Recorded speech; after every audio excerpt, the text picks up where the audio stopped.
Está no ar. Gente que Fala. O melhor programa de debates do rádio brasileiro. Gente que Fala. Tem texto e direção geral do jornalista Fausto Camunho. Gente que Fala. Reúne de segunda a sexta-feira formadores de opinião para discutir as principais notícias do dia. Gente que Fala. Tem o selo de qualidade APCOM. Olá, olá, boa tarde. O programa Gente que Fala está começando ao vivo aqui pela Rádio 365, a sua rádio de todos os dias. Nossa transmissão também pela UTV, a TV da internet e pelas redes sociais, Instagram, Facebook, nosso canal no YouTube, tudo ligadinho, tudo no ar, tudo à sua disposição para você acompanhar os nossos trabalhos de hoje. Até 13h, a gente quer você por aí comentando, curtindo, compartilhando a nossa transmissão. Interaja também com os nossos convidados pelo WhatsApp, fazendo perguntas. 973350038 é o número. Mais uma vez, 973350038.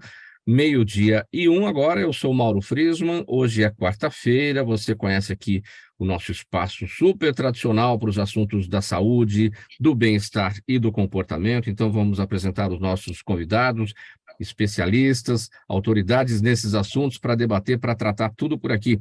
Dr. Maurício Bruschini Rodrigues Neto, urologista da Beneficência Portuguesa e BP Mirante. Tudo bem, doutor Maurício? Bem-vindo mais uma vez com a gente no programa Gente que Fala. Tudo bem?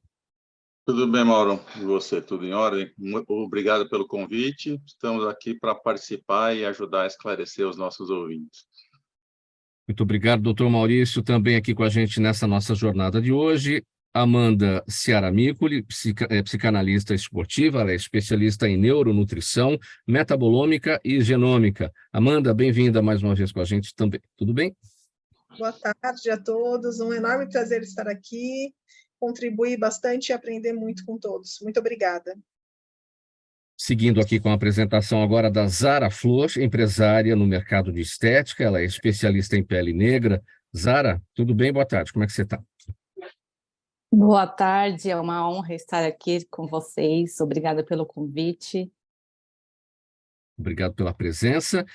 E também na nossa bancada aqui dos especialistas em saúde, bem-estar e comportamento, o doutor Shira, ele é fisioterapeuta, neurocientista, especialista em reprogramação biológica e reabilitação neuromeningia. Tudo bem, doutor Shira? Boa tarde. Boa tarde a todos, uma ótima tarde a todos e gratidão pelo convite. Então vamos lá ao nosso primeiro assunto de hoje, 12:02, agora aqui no programa Gente que Fala, para dizer que aqui nessa semana, muito marcada por ondas de calor extremas no hemisfério norte, surge um novo estudo indicando que o corpo humano deixa de funcionar bem quando a temperatura do ambiente supera os 40 graus centígrados. Com esse calor todo, a respiração fica mais pesada, os batimentos cardíacos aceleram, a temperatura interna sobe, provocando náuseas, enjoos, dores de cabeça e desmaios. E olha, gente, até afetando a saúde mental de cada um de nós. No verão europeu do ano passado, foram registradas 66 mil mortes por causa desse calor intenso. E a previsão aqui para o verão desse ano por lá é bem mais alarmante. Doutor Maurício, tem uma temperatura ideal que o corpo humano suporta? Isso varia de pessoa para pessoa? Como é que a gente pode avaliar? Tem uma variação de pessoa para pessoa. Quem mora nas áreas mais quentes normalmente está mais acostumado. Isso, ao longo da vida, vai se acostumando. Mas uma temperatura acima de 40 graus não é confortável para ninguém, né? Porque a pessoa, se ficar muito tempo exposta a uma temperatura acima de 40 graus, vai acontecer isso que foi comentado aí. Tanto é que teve até um trabalhador na Itália que morreu. Ele nem era tão idoso, né? Morreu por exposição ao sol na semana passada, se eu não me engano. E a previsão desse ano, o ano passado 66 mil, esse ano estão prevendo mais 10 mil mortes, ou seja, mais de 70 mil mortes por causa das ondas de calor. E a Europa, apesar dessas ondas de calor, ela é mais preparada por frio do que por calor, né? Então as casas não tem mais aquecedor do que ar-condicionado, né? Então eles não estão preparados para isso e tem que ficar longe da rua, né? Na hora do sol, entre 11 da manhã e 6 da tarde, tem que evitar o sol forte, porque você corre o risco de insolação, desmaio, tontura, tudo que já foi mencionado. Quais são as reações que ocorrem com o corpo humano em meio a esse calor intenso, seja nessa exposição ao sol, o caso desse trabalhador, acho que tem a ver com isso, foi a exposição mesmo ao sol, mas mesmo as sombras, as temperaturas são muito altas, né? Dificuldade de respiração. Quais são esses efeitos? O corpo se aquece e chega a um determinado ponto que a transpiração não dá conta disso daí. E aí começam esses problemas, né? Então, a pessoa tem que se hidratar muito bem, se manter com uma roupa leve, né? E tentar evitar a exposição solar ao máximo que conseguir, porque senão vai ter problema. Tanto é que até a Europa se preparou para esse verão, né? Tem fontes de água, equipes médicas em lugares determinados para abraçar os turistas, né? Recolher os turistas que tiverem com problema. Isso é uma coisa que eles se prepararam, porque viram que as ondas de calor, principalmente essa última, e a previsão é que ela aumente ainda mais esses dias, vai trazer muitos problemas, não só para os moradores, mas também para os turistas, né? Essa época do ano tem muito turista na Europa. E a gente vê a situação contrária também quando está frio demais, né? Tudo que é extremo acaba impactando demais para o organismo, né? Sim, com certeza. O frio extremo também, o problema é o contrário, né? A pessoa vai congelando, né? Ela vai entrar numa hipotermia e vai ter outros tipos de problema, mas tudo consequência provavelmente das mudanças climáticas, né? A temperatura está aumentando, previsão de que aumente mais de 1 grau até o ano 2100, e se isso acontecer mesmo, vão ser os extremos climáticos, né? A gente provavelmente não vai conseguir sobreviver por muito tempo, né? Ou seja, vai ter muitos choques térmicos por aí.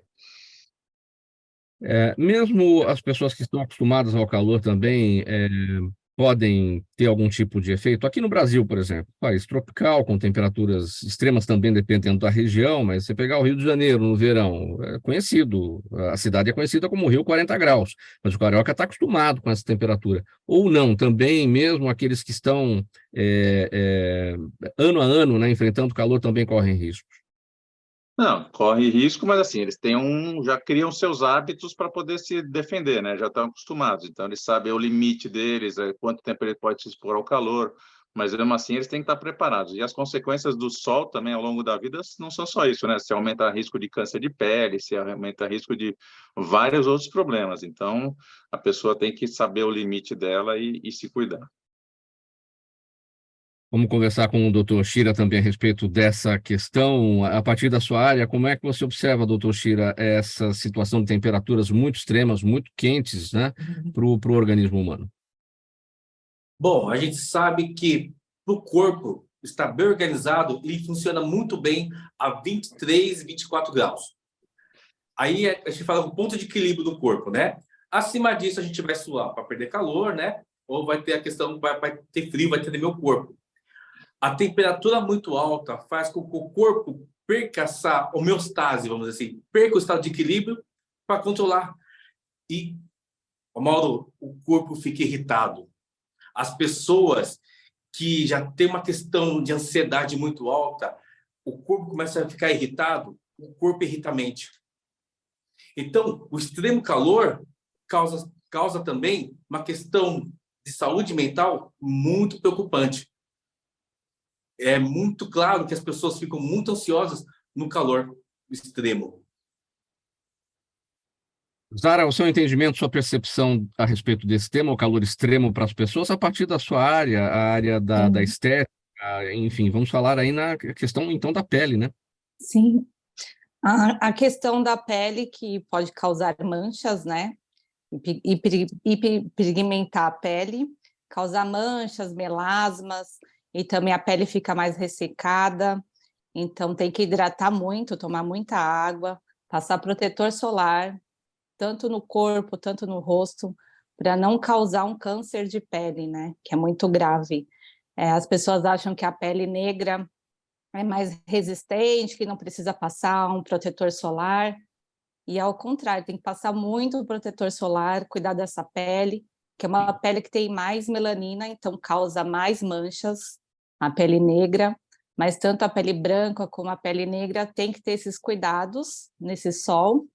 Até em tempos, né, nublados, também tem que passar protetor solar no corpo, no rosto. Mas esse calor está muito, muito forte. Eu até falo para as minhas pacientes, mesmo você estando na praia, passando protetor solar, na sombra, proteja muito bem o rosto com boné, chapéu, porque o sol está vindo com tudo. O calor está muito forte, então a gente tem que ter um cuidado mais com a pele. Todos os tipos de pele, né? Tem que ter esse cuidado. Amanda, a partir também da sua especialidade, aí a gente vai falar de um outro tipo de pessoa, que o atleta, né, que participa aí de competições muito fortes, enfim. Então, ele precisa de um preparo muito especial para enfrentar as altas temperaturas. Quais são também as necessidades e os efeitos que eles sofrem? Sim, apesar de já existir um preparo, né, porque muitas vezes são expostos ao treinamento, né, em altas temperaturas, o nosso corpo, de uma forma geral, né, para todos nós, a gente tem um limite, uma capacidade limite de suportar o calor, né?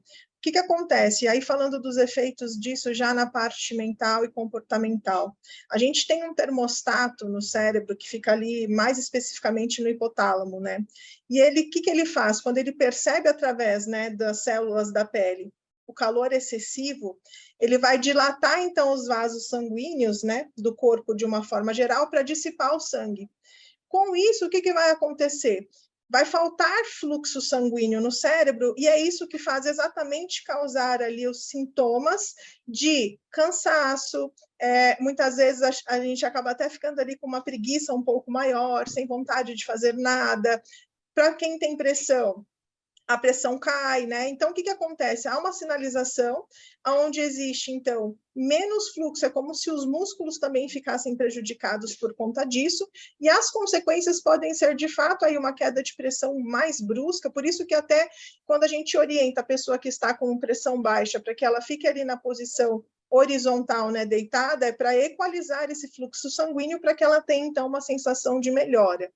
Né? Os atletas em específico, eles já possuem aí algumas questões, né, para prevenir ou evitar que isso aconteça, como a água ali frequente, eles estão sempre com gelo, enfim, ali no horário do treino, para melhorar esses sintomas, né? E é o que todos nós devemos fazer quando o calor está em excesso para evitar a irritabilidade, que pode ser causada também por conta desse fator que eu falei, desse termostato cerebral, e a questão também da queda de pressão, a preguiça, por conta dessa dilatação também pode acontecer câimbras musculares, então é evitar mesmo a exposição e até evitar que sejam feitos treinos, né, ou atividades físicas intensas nos períodos onde tem maior temperatura, né, então próximo ali ao horário do almoço, onde a temperatura, quando está alta, já é mais elevada, e sempre cuidar muito da questão da hidratação e fazer essas pausas, assim, para que o corpo consiga restabelecer ou aproximar, né, o restabelecimento da temperatura corporal ideal. 12:13. Pessoal, estamos aqui no programa Gente que Fala, edição de quarta-feira. Nossos assuntos aqui da saúde, do bem-estar e do comportamento, para você acompanhar direitinho pela Rádio 365, sua rádio de todos os dias. Nossa transmissão também pela UTV, a TV da internet e pelas redes sociais. Próximo assunto por aqui. Olha, a gente começa amanhã, hein? A maior Copa do Mundo de futebol feminino de todos os tempos. Será a primeira edição com 32 seleções, nos mesmos moldes da masculina. E como tem sido a preparação das atletas para essa competição, tanto em relação aos cuidados com a alimentação, quanto com a saúde mental? 9 anos depois daquela Copa do Mundo do Brasil, quem é que não se lembra, né? Ainda está fresca na memória de todos nós, não só a derrota por 7-1 para a Alemanha, mas também a falta de acompanhamento psicológico dos nossos jogadores, daquela seleção, e que culminou, né, com aquela tragédia. Muito bem, começa amanhã em relação a...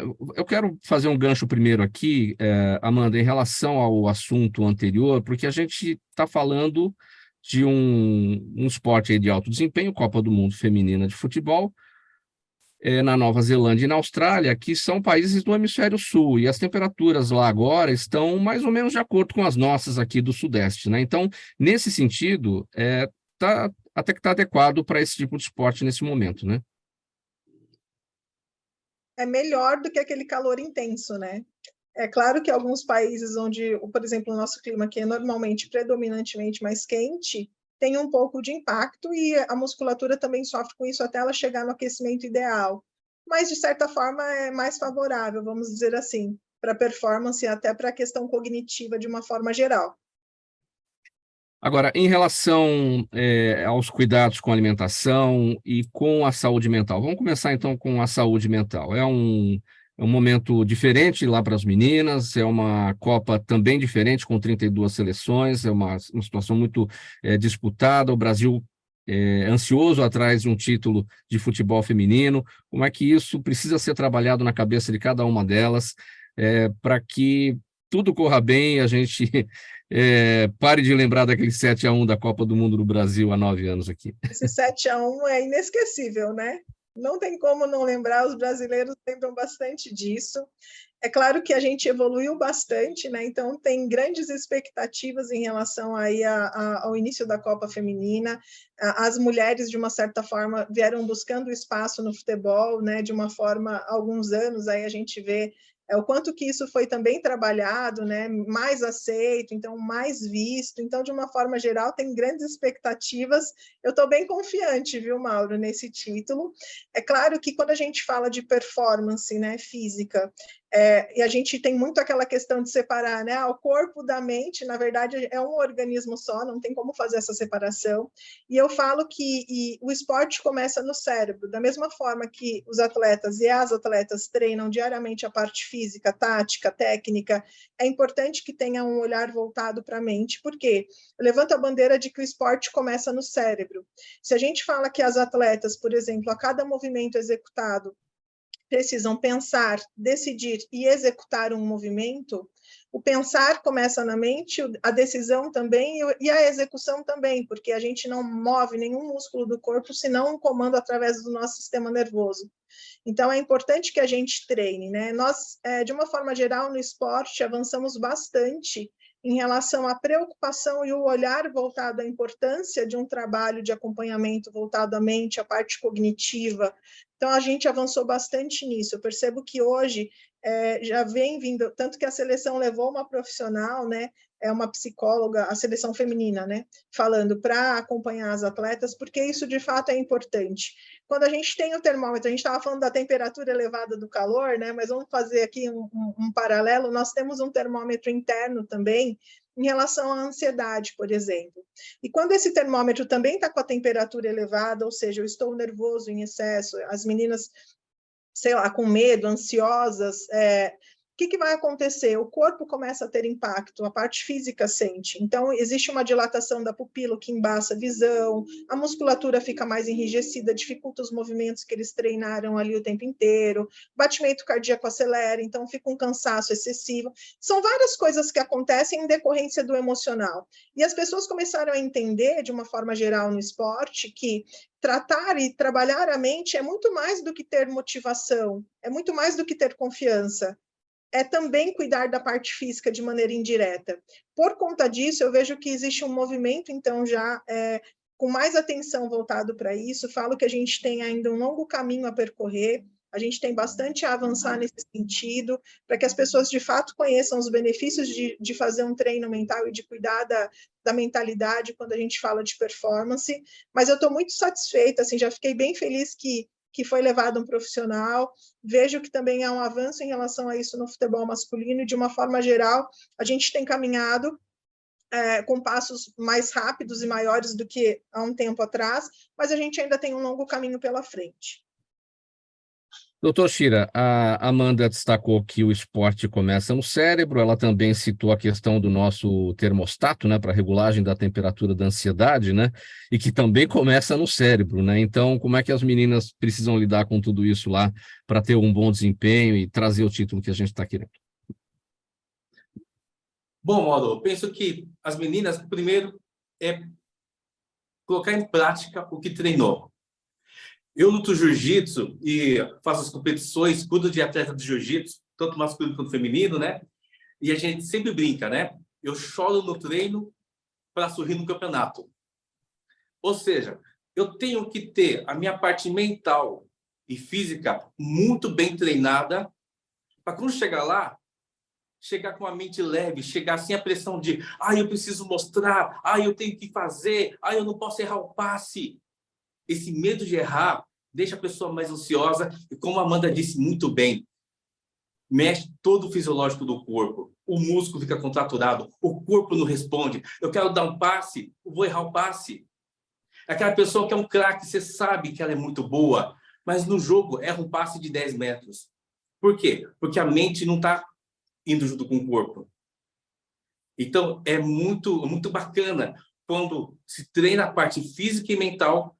De novo, eu choro no treino para poder sorrir no campeonato e eu espero sorrir muito com as meninas nessa Copa do Mundo.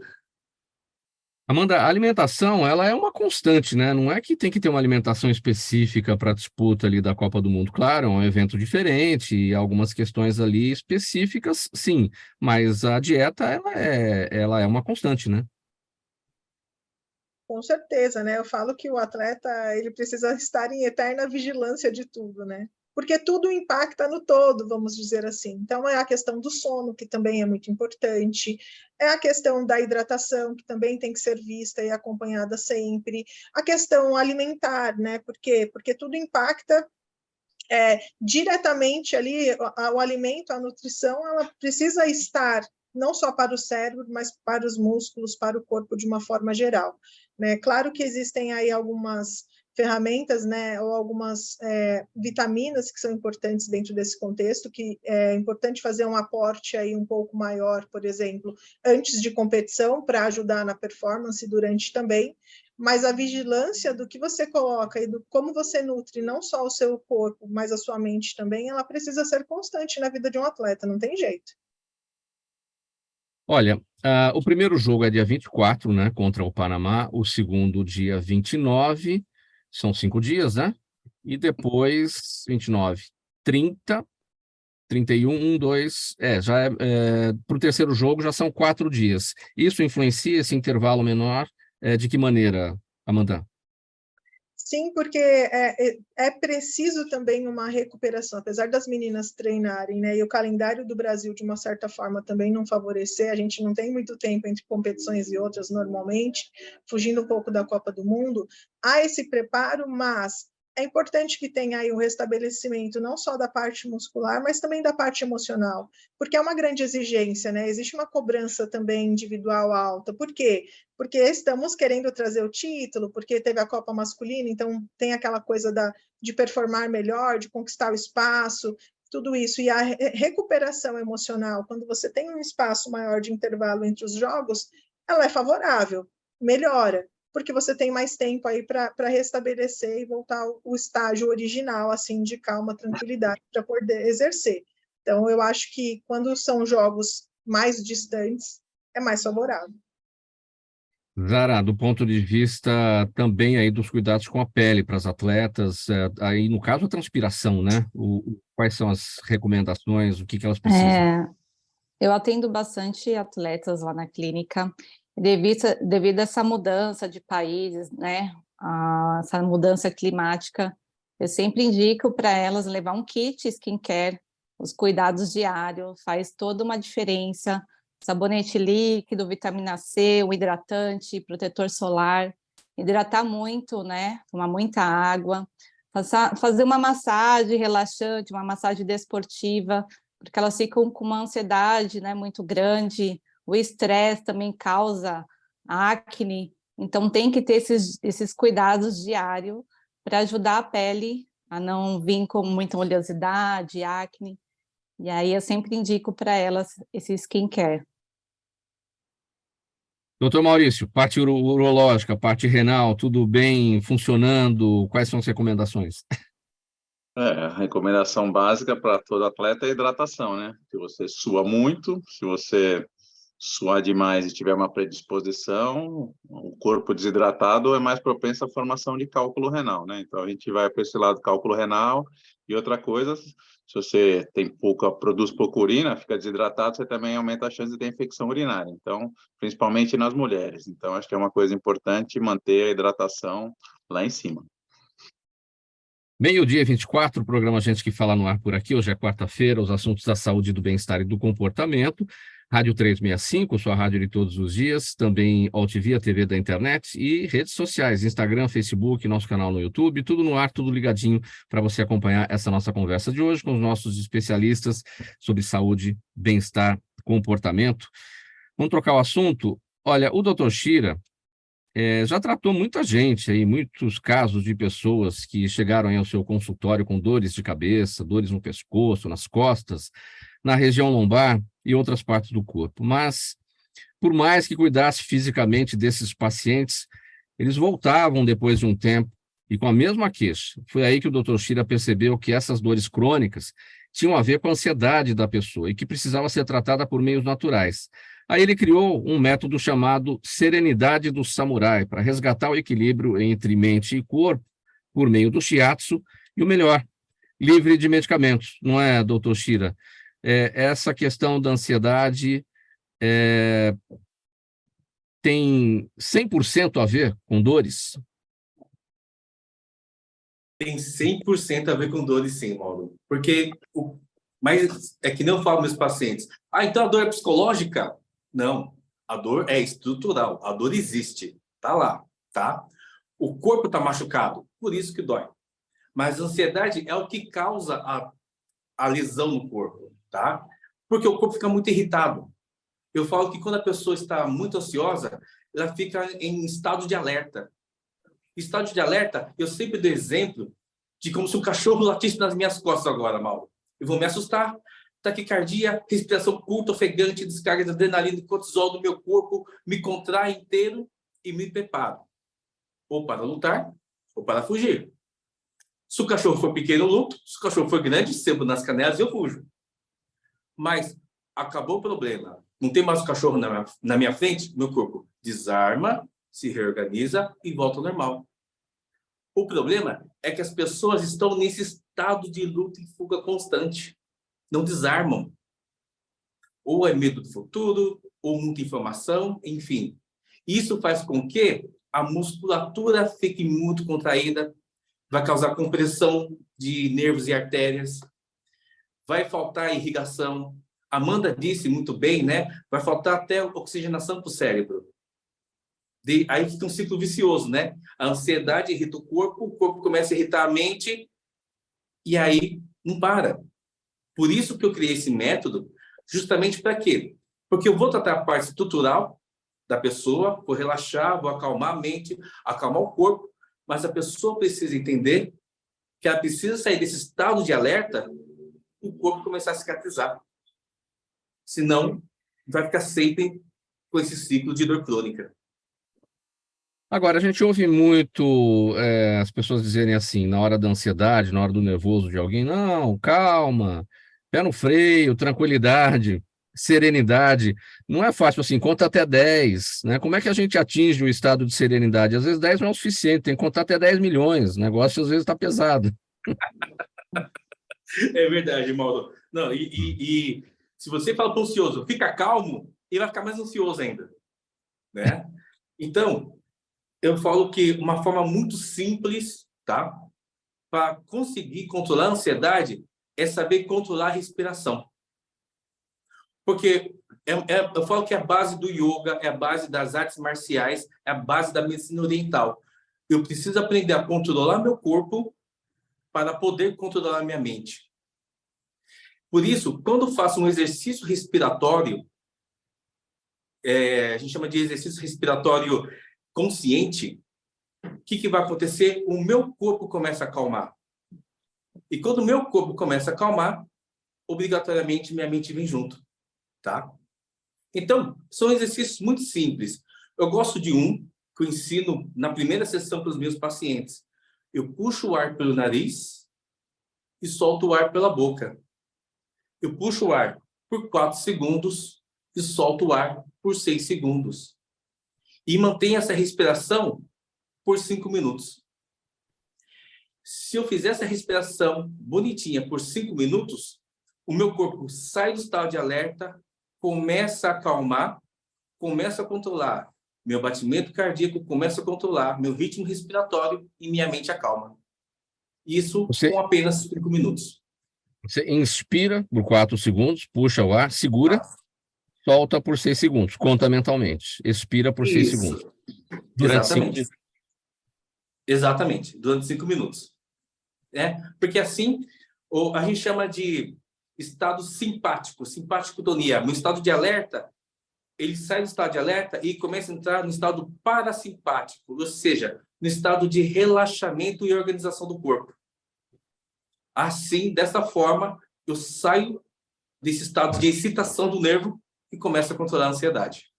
Agora, nessa atividade de inspirar por 4 segundos e expirar por 6 segundos, deve-se pensar em quê? Porque vai passar um monte de coisa pela cabeça. Geralmente é que está te trazendo ansiedade. Como é que dá um branco nesse pensamento? E eu falo assim, sabe, Mauro, que eu falo que para quem está começando, eu nunca posso falar para a pessoa, não pense em nada. Porque senão ela vai pensar em tudo.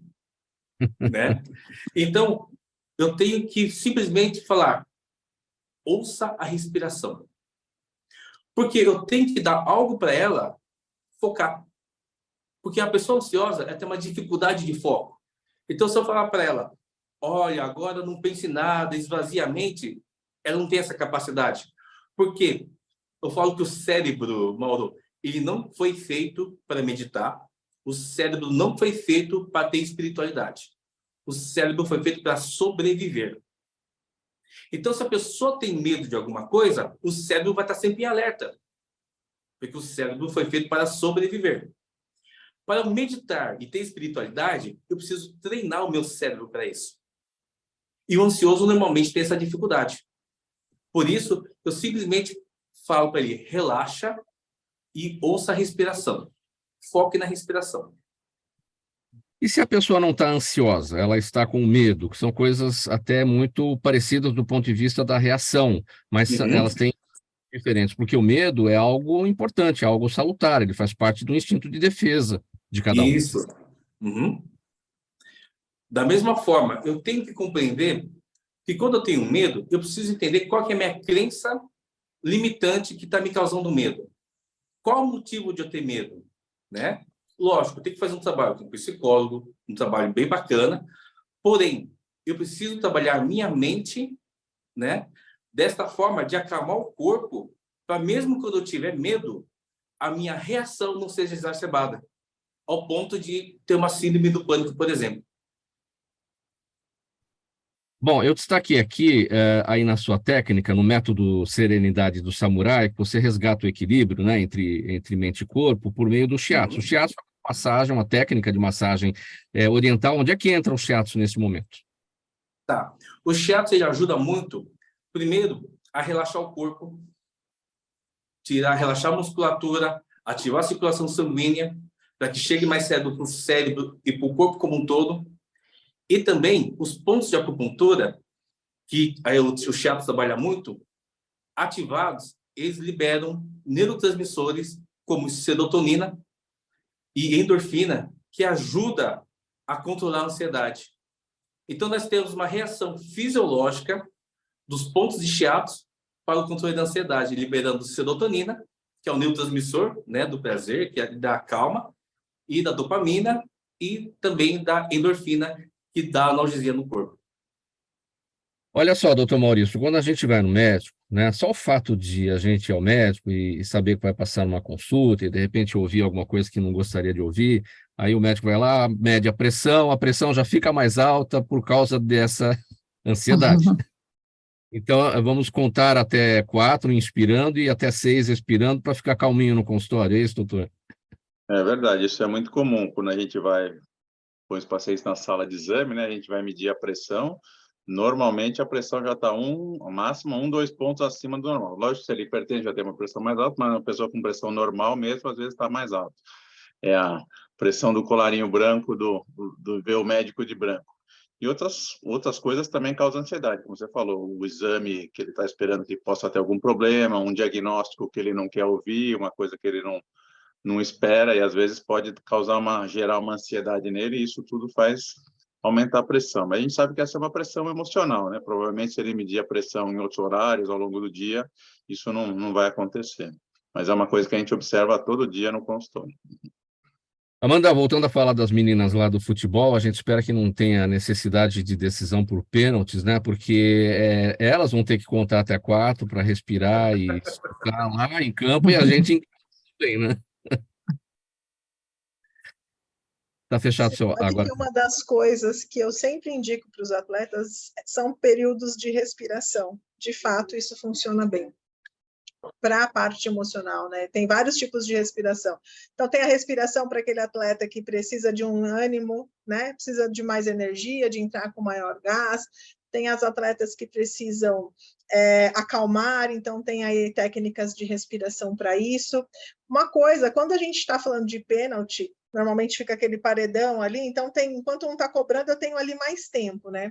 E aí é uma coisa que serve não só para os atletas, mas acho que para todos nós, que eu falo que é a regra dos 6 segundos. O que acontece? Se a gente pegar o nosso cérebro, né, dividi-lo em 2, então a gente tem a parte posterior, né, que é a parte mais antiga do cérebro, onde eu tenho a resposta automática de medo, de ansiedade, que, como o Shira falou, vem ali nessa questão de defesa, né, de proteção, e a parte do nosso córtex pré-frontal, que ela é mais recente, onde eu tenho o quê? A minha parte cognitiva e a minha parte consciente. Quando o meu termostato emocional, como eu usei aqui, né, ele está com a temperatura ali desregulada, então, automaticamente, eu tenho uma resposta emocional, ou de medo, de ansiedade ali, automática, o que vai trazer uma cascata de consequências físicas. Porém, para a informação chegar aqui na minha parte consciente, que é onde eu utilizo ali a memória operacional, ou então a tomada de decisão, a reação, onde eu consigo, de fato, ser mais sensato, não só para executar, para falar, para colocar qualquer coisa, normalmente essa informação ela leva do automático para o consciente em torno de 6 segundos. Então, isso serve para a gente usar também, não só na impulsividade dos atletas, mas de uma forma geral na vida. Porque se eu espero, alguém me ofendeu, me tratou mal, e eu já pego aquela resposta automática e pum, eu causo consequências negativas. E muitas vezes eu não consigo ter tempo de pensar para agir. Então, espera 6 segundos, arruma um gatilho, vai arrumar a chuteira, eu falo para eles, arruma a chuteira, finge que vai arrumar o meião, para esperar esse tempo, para que quando você passa esses 6 segundos, você ao menos tenha um pouco mais de consciência. Sua parte frontal do cérebro ela foi acionada, então você vai conseguir ter as faculdades cognitivas ali ativas para poder pensar numa resposta e não agir ali no automático. Então, no momento do pênalti, que é onde eu tenho esse período, pratico a respiração e espero, porque trazer para o consciente me ajuda também a tirar ali o automático da mente como resposta. Muito legal. Olha, gente, 23 minutos para 1 da tarde agora. O programa Gente que Fala vai dar uma paradinha, um intervalo, mensagem do nosso apoiador. A gente volta em seguida para conversar com a Zara Flor sobre o potencial da beleza preta no Brasil. Ela vai tratar aqui das questões dos produtos e métodos estéticos feitos para a pele preta. Daqui um pouquinho, a gente volta já. Toda ação estratégica de sucesso tem um componente fundamental: um instituto de pesquisas ético, rápido e preciso. Afinal, é ele que vai fornecer informação confiável, sem achismos ou palpites. E isso, numa época de mudanças rápidas e repentinas, é fator crítico de sucesso. A Orbis é um instituto de pesquisas que une precisão e confiabilidade estatística com a mais alta tecnologia em pesquisas do mercado. Tem inteligência artificial, robótica e Big Data, entre outros recursos, para que você tenha uma informação correta, confiável, com o menor custo e no menor tempo possível. Na sua próxima ação, seja ela corporativa ou política, comece pela Orbis, porque com a informação correta, você vai mais longe, mais rápido e com mais segurança. Agora, faltando 21 minutos para 1 da tarde, você está no programa Gente que Fala, aqui pela Rádio 365, sua rádio de todos os dias. Nossa transmissão também por imagens, pela Altivia TV da internet e nas redes sociais, Instagram, Facebook e o nosso canal no YouTube. Quarta-feira, o nosso espaço aqui voltado para os assuntos da saúde, do bem-estar e do comportamento. Mas antes aqui do próximo tema, eu vou conversar com você que é empresário, executivo, você que representa qualquer entidade, você que atua em qualquer atividade do nosso mercado. Faça como o Instituto Orbis de Pesquisa, nosso apoiador que você acompanhou aí no intervalo, venha fazer parte do programa Gente que Fala, trazendo a sua marca para nos apoiar. Gente que Fala está no ar há 22 anos, atingindo um público do mundo inteiro, sempre debatendo as principais questões, os principais assuntos, com os convidados de altíssimo nível, autoridades de todos os setores, especialistas. Na quarta-feira aqui, por exemplo, a gente tratando das questões da saúde, do bem-estar e do comportamento. 50 52 55 55 é o telefone para você entrar em contato com a gente, para você conhecer todas as possibilidades dessa parceria. O programa Gente que Fala quer anunciar a sua marca e o nosso público quer consumir, quer prestigiar a sua marca. 50 52 55 55 para você conhecer todas as possibilidades de parceria com a gente. 20 para 1 agora, vamos falar sobre o próximo assunto. Embora mais da metade da população brasileira se declare negra ou parda, ainda são poucos os produtos e métodos de tratamento estético feitos para a pele preta. O Estética 2023, que é o mais importante encontro de estética, saúde, beleza e bem-estar da América Latina, trará justamente esse tema para o centro do debate, agora durante o 29º Congresso Científico Internacional de Estética. Vai acontecer entre os dias 27 e 30 de julho, aqui em São Paulo, no São Paulo Expo. Por que acontece isso ainda, Zara? A gente não vê aí os produtos e métodos estéticos feitos para a pele preta como a gente deveria ter no mercado, né? Isso, estamos em pleno 2023. 56% da população é negra e o restante é misturado. E em 2015 eu abri minha clínica, porque eu não conseguia, desde quando eu comecei a fazer a faculdade, eu vi essa dificuldade dos professores, quando eu perguntava sobre tratamentos para pele negra, porque na época eu tinha muita foliculite, espinha, acne, ninguém conseguia tratar minha pele, sempre falava, não, aqui não dá, Zara, não dá para fazer tratamento para sua pele. Aí eu ficava pensando, mas como assim, né? Eu não aceitava aquilo. Então, em 2015, eu abri a minha clínica e comecei a receber muitas pacientes negras falando falando a mesma coisa, o mesmo questionamento, que outras clínicas de estética não conseguiam tratar a pele dela. Então, eu comecei a desenvolver vários protocolos para a pele negra, desde uma simples limpeza de pele, que vinha pessoas muito machucadas das clínicas de estética, e depois eu comecei a fazer testes, né, que eu falo no meu marido, nas minhas primas, e mim mesma, que é a depilação a laser em pele negra, que até hoje muitos lugares não fazem depilação a laser em pele negra, então eu sou a pioneira do estado de São Paulo a fazer depilação a laser para pele preta, desde a branca até a pele retinta, com segurança, conforto, e eu desenvolvi também uma técnica praticamente indolor. Então, a pessoa não sente praticamente não sente dor na depilação a laser, porque a pele negra ela tem mais oleosidade, causa mais foliculite. Então, eu desenvolvi esses protocolos que outros lugares até hoje não conseguem, né, fazer a pele negra. E também desenvolvi um protetor solar, que o protetor solar hoje em dia deixa a pele ainda acinzentada, esbranquiçada, então eram muitas queixas das minhas pacientes. Eu testei vários protetores solares de várias marcas e tinha essa dificuldade, né? Quando eu finalizava a limpeza de pele, e aí a pele ficava ali esbranquiçada, acinzentada, então eu falei, não, eu tenho que desenvolver também um produto, né, protetor solar incolor, que não deixa a pele acinzentada e esbranquiçada. E hoje eu tenho o meu skincare, que eu desenvolvi na clínica. O primeiro produto foi o protetor solar, agora eu já tenho vitamina C, hidratante, tenho o protetor solar corporal também, que não deixa a pele acinzentada, esbranquiçada. Então, vem pessoas de todos os estados na minha clínica, Rio de Janeiro, BH. Eu fico muito feliz de conseguir, né, ter esse olhar que muitas pessoas não tiveram, né, para a população negra. E eu comecei numa sala bem pequenininha, que só cabia eu e a maca e a paciente. Hoje eu tenho uma equipe, eu treino pessoas, e sempre também na minha clínica, as pessoas que passam, os profissionais, eu sempre falo, Aqui é só uma passagem, é um aprendizado, porque eu quero que todo mundo consiga atender a população negra.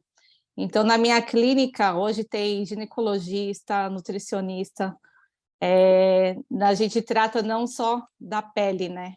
Até coloquei aqui, ó, para vocês verem meu protetor solar, a espuma de limpeza, gloss labial que eu desenvolvi também, porque a população negra tem mais ressecamento, né, nos lábios, agora no inverno. Essa daqui é a vitamina C. Então, eu desenvolvi pensando para todos os tipos de pele, mas principalmente para a pele retinta, que é uma pele que praticamente ninguém cuida, né? Então, a minha clínica é a pioneira no estado de São Paulo e eu estou com foco agora na diversidade e inclusão, que eu vejo que também há muitas mulheres trans, negras, chegam em algum estabelecimento e não são bem tratadas. Então, a primeira mulher trans que eu atendi, ela chorou, pelo simples fato de eu ter atendido ela com carinho, acolhimento, empatia. Então, meu público cresceu muito, e é isso. Parabéns, Zara, pela sua preocupação com este público que realmente é deixado de lado, né, em relação aos Sim. produtos estéticos tão necessários. Olha, você falava aí sobre o protetor solar, né? Aliás, muita gente acha que a pele negra não precisa do protetor solar. Qualquer pele precisa do protetor Protetor solar. Minhas pacientes chegam lá, nunca fizeram uma limpeza de pele, até tentaram, né, em outras clínicas, mas é sempre não. Não atendemos pele negra. Então, eu falo que se um profissional da área da saúde, da estética, tem um estabelecimento, ele tem que atender todos os tipos de pele. Se a pessoa não tem a capacidade de atender todos, então você indica para uma profissional, mas não deixa aquele paciente sair dali, né, se sentindo mal, se sentindo que sofreu um preconceito. Então, você tenha parcerias com o estabelecimento que atenda todos os tipos de pele, que acolha todo mundo. Em relação à maquiagem, aí já é um mercado já diferente, né? Já está mais avançado. Já essa preocupação com a pele negra já existe há um tempo. Essa parte já está mais elaborada, né? Hoje tem bastante bases, né, para todos os tipos de pele. Que antigamente, né, a gente ia numa festa, num casamento, quantas vezes isso aconteceu da pessoa negra estar ali com aquela base clara, né? Então, hoje já mudou e já tem especialistas, né, maquiadores especialistas também em pele negra. Mas a dificuldade mesmo é encontrar profissionais da área da saúde, tanto da área da saúde quanto da estética, que atenda a população negra. Era nesse ponto que eu queria chegar, porque é uma capacitação diferenciada, o profissional precisa ter um outro tipo de habilidade e não deve estar exatamente formado para isso, né? Então deve ter essa dificuldade no jovem. Porque não tem muitos artigos, né? Quando você vai estudar, se você for procurar, pesquisar, né? Na minha época não tinha nada, então eu tive que fazer testes, né? Na minha pele, na pele do meu marido, que eu falo, né, que ele nem tem pelo no braço, de tanto que eu fiz depilação a laser nele. Então, eu sempre fui fazendo testes, e sempre grandes marcas entram em contato comigo, oferecendo produtos. Não, aqui a gente consegue, né, produtos para pele negra. Eu sempre faço um teste antes para ver se realmente pode ser feito em pele negra. Para a gente finalizar esse tópico aqui, eu destaquei na nota que a gente vai ter o 29º Congresso Científico Internacional de Estética, entre 27 e 30 de julho. Você vai estar lá? Com certeza. Primeira vez fui convidada para estar no palco com grandes profissionais. Será maravilhoso. Convido todo mundo para estar lá conosco.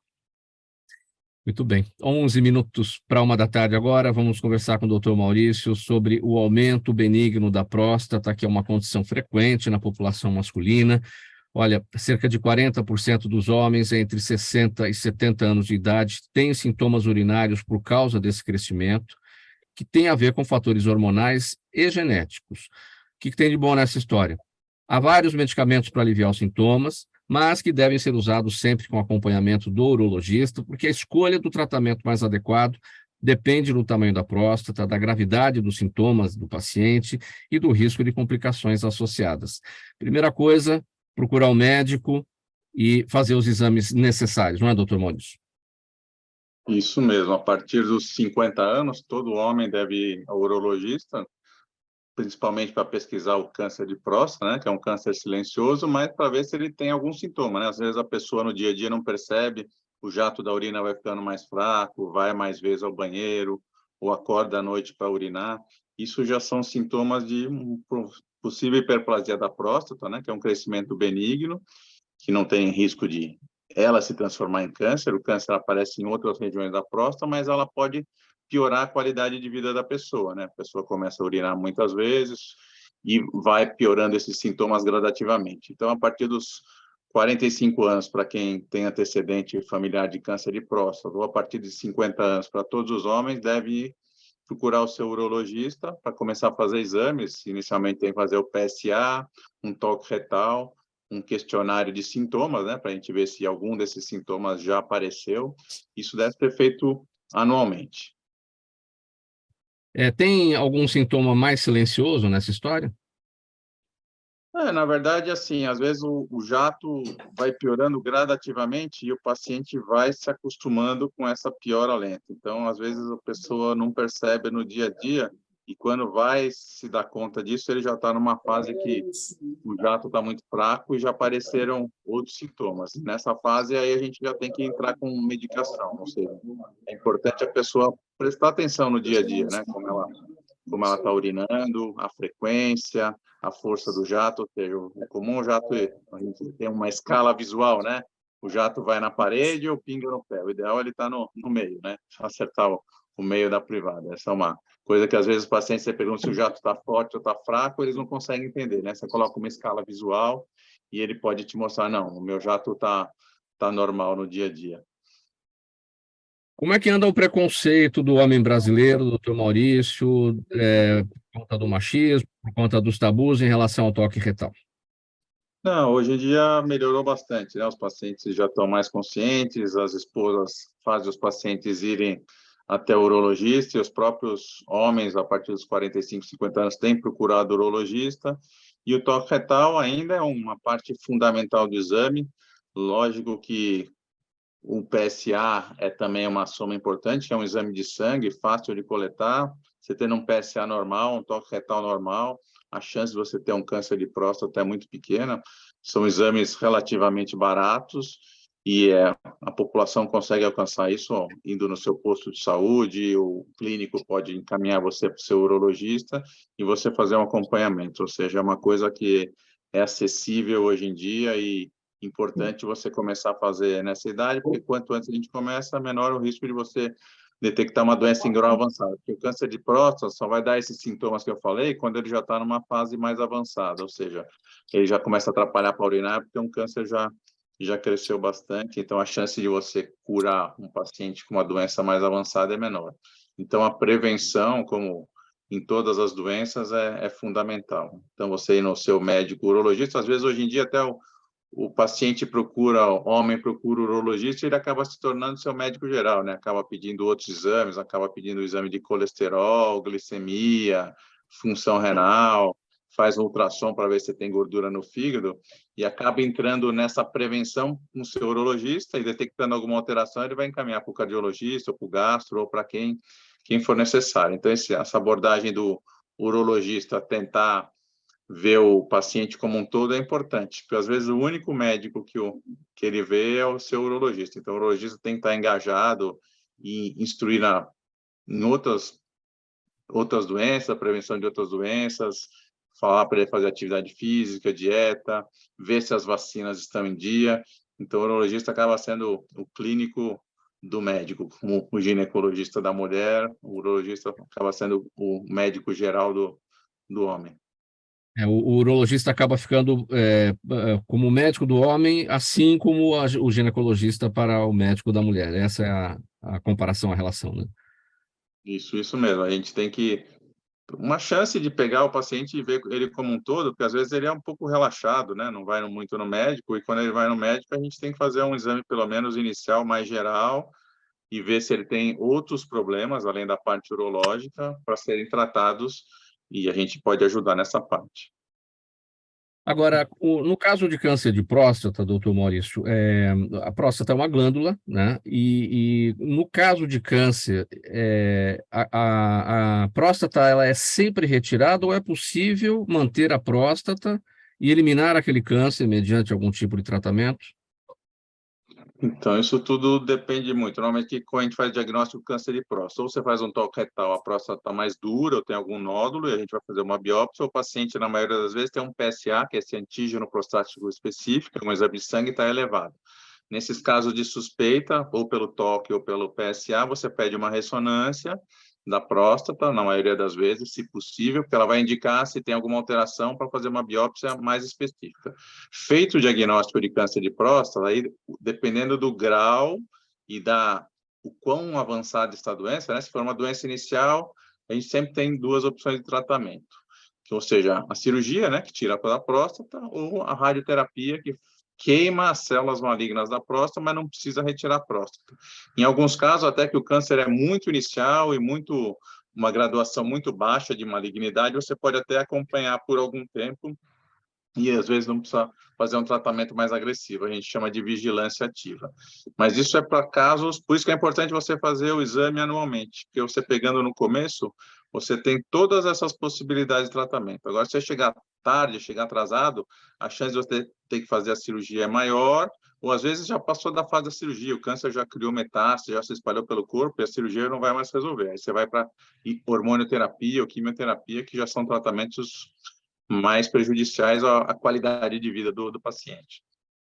Perguntas da nossa audiência, eu vou pedir brevidade a todos, uma para cada um, e o nosso tempo já está bem em cima aqui. Eu começo com o doutor Maurício, ele está com a palavra. O Rodrigo Monteiro, doutor Maurício, está no Facebook, quer saber se alguns alimentos que alteram a cor ou o cheiro da urina podem ser prejudiciais ao sistema urinário. A gente não tem isso especificamente. Por exemplo, comer beterraba pode fazer o xixi mais vermelho. Algumas pessoas que comem abacaxi, algumas frutas ácidas ardem um pouquinho para urinar, mas isso não vai prejudicar em si. Pode alterar a cor da urina, mas não causa um prejuízo. Amanda, olha que pergunta interessante aqui do Jaime, do Jardim Bom Filho. Olha, Jaime, obrigado aqui pela participação sempre. Em que medida as frustrações amorosas podem influenciar no rendimento de um atleta? Bastante, viu? Dependendo do caso, em Não só do bastante. atleta, né? Qualquer pessoa.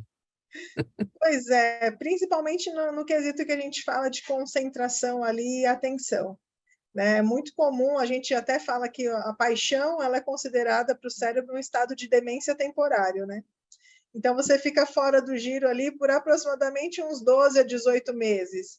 Então, tudo o que você precisa fazer, que exige ali concentração, foco, como o esporte em si, acaba sendo prejudicado de uma maneira ou outra. E ainda se tiver um conflito, pior ainda, né? Porque daí existe duplamente, né, a mudança de foco que o cérebro mesmo já produz e você fica pensando o tempo todo. Zara, a Suzana Mello no Instagram, existem tintas ou modelos de tatuagens mais adequadas para a pele negra e quais são as suas recomendações? Bem rapidinho, por favor. Sobre esse caso, eu nem posso falar, porque não é da minha área, né, de tatuagem, mas geralmente pele negra não é indicado fazer tatuagem coloridas, né, que aí não vai aparecer na pele. É sempre a tinta escura mesmo, a preta, né, que é indicado fazer. Doutor Shira, a Patrícia Godinho no YouTube, a acupuntura pode ser uma aliada do seu método de tratamento? Sim, a acupuntura é excelente para ajudar a controlar a ansiedade, justamente pela liberação dos neurotransmissores que ajudam a controlar a ansiedade. Pessoal, bem rapidinho aqui, 10 segundos para cada um, para a despedida. Doutor Shira está falando, 10 segundos para suas despedidas e seus canais. Doutor Shira. Ótimo, pessoal. Gratidão pelo convite mais uma vez, Mauro. Instagram, @dicasdoshira. É facinho. Zara, seus canais rapidinho. Obrigado por todos. Meu Instagram é Zara Flor, @Zara Flor. Doutor Maurício, sua despedida e seus canais. Obrigado pela oportunidade, doutor Maurício Uro. E Amanda, seus canais também, sua despedida. Está fechado seu microfone. Perdão, a gente quer correr, enfim, é Amanda Ciaramicoli em todas as redes sociais, gente. Muito obrigada. Legal, gente. Ponto final nessa edição do programa Gente que Fala, de quarta-feira, as questões da saúde, do bem-estar e do comportamento sempre por aqui.